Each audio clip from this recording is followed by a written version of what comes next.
कहती कि राखब अपना सोया जी के साड़ी में लपेट के।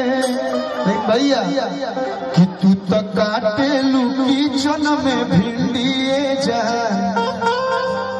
साटी के काला काला बिंदिए जान मन तहरा पर जवा के गिल भइल बा बुलका का है सिवान से किंदिए जान दोनों निकाल फटफटिया के चोभिया दोनों निकाल फटफटिया के चोभिया एहो हमर भैया। भैया भले बिहार में बंद बा कौन चीज लेकिन तारा अखिया में इतना नशा बा कि मोल लेकर के चढ़ गइल बा। तो जे कहत यहाँ के कि देखेला तोरा हंस जाओ देवारा सरबिया तो कीर्ति हो राजा सोड़िया गुलाबिया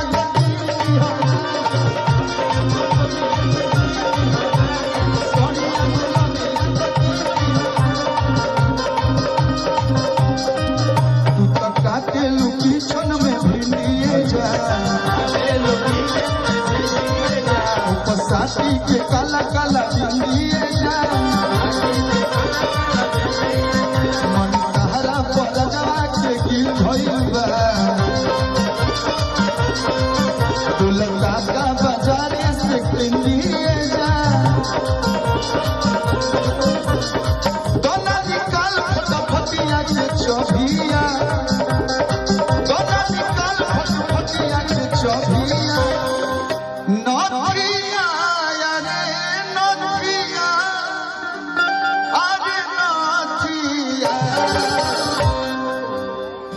नथिया हरे नथिया हरे नथिया। और अगर आप लोग की इच्छा होगी तो आप लोग भी आ सकते हैं। नीलम जी थोड़ी निकल के तुम बैठल रही लोग यो लोग आए लोग तो अच्छा लगी मानी हाई फ्रंट हमनी के अभी बानी जा ये लोग रहे लोग टहनियो बैक साइड से माही मनीषा जी मंच पे आ जाए काजल राज जी माही मनीषा जी तो कहवा बीता के अहिलू रतिया है रायता हर रतिया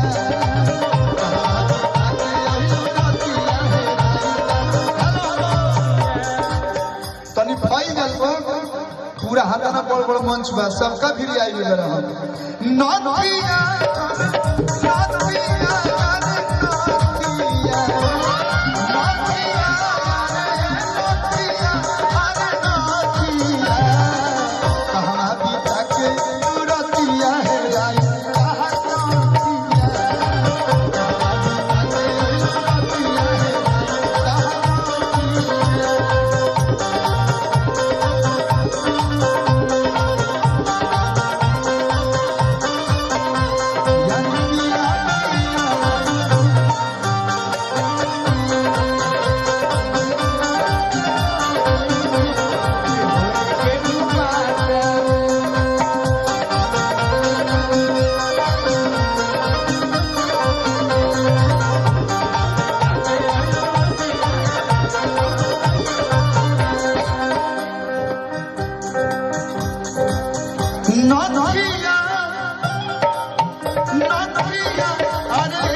इतना बढ़िया लोग डांस करता लोग तो ये लोग के देख के हमारे तनी मनी शरीर में एनर्जी हेलो हम तनी मनी डांस कर दिखा भैया देखिए हमारा हम ज्यादा ना आवेला हिप हॉप हमारा जो ना आवेला बचपन से हुए करे तो वहीं पे आप लोग प्यार देते हैं वहीं पे दुकानदारी भी चलत है लगा तो बुढ़ारी तक चलत रही तो कहवा बीता के कहिलू रतिया है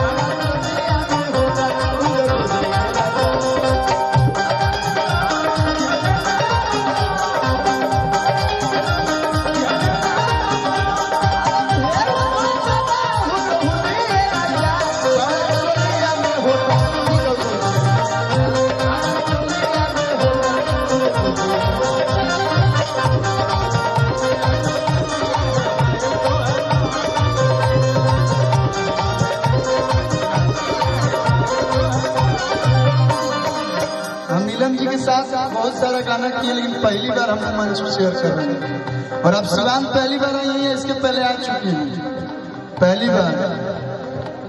इधर देख लीजिए एक बार, इधर हमारे सब भाई लोग हैं, तो हाथ हिला दीजिए। अगर आप ज्यादा खुश हो तो फ्लाइंग किस भी देंगी तो लोग एक्सेप्ट कर सकते हैं, क्या भैया?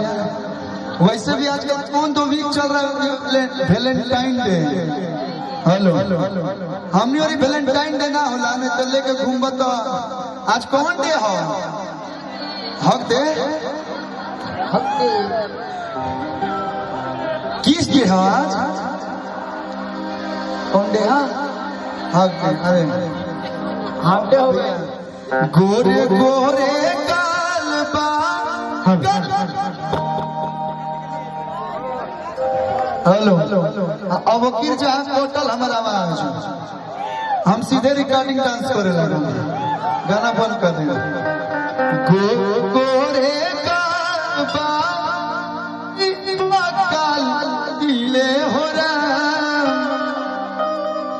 हरा जैसन सुनर लईकी, इनका जैसन सुनर लईकी किस्मत से मिले हो राम। आप जिसकी भी गर्लफ्रेंड बनिएगा ना,